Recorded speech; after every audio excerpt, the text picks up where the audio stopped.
बिस्मिल्लाहिर्रहमानिर्रहीम। रमज़ान मुबारक की आमद। और यह सवाल तरावी 8 है कि 20 है। ये बहुत ही जुड़ा हुआ सवाल है, बार बार होता है।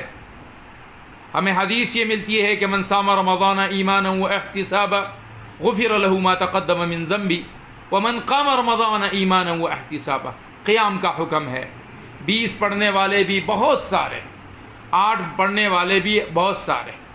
दोनों का इस पर इत्तिफाक है कि यह अमल सुन्नत है। फ़र्ज़ का कौल कोई नहीं करता कि जी ये तरावी पढ़ना फ़र्ज़ है।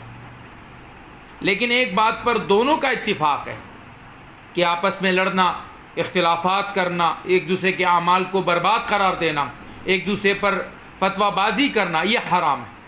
लिहाजा अमल कीजिए, अल्लाह को राज़ी कीजिए। जितना अमल आपसे हो सके, इख्तिलाफात से बचिए। अल्लाह हम सबको तौफीक दे। वस्सलाम।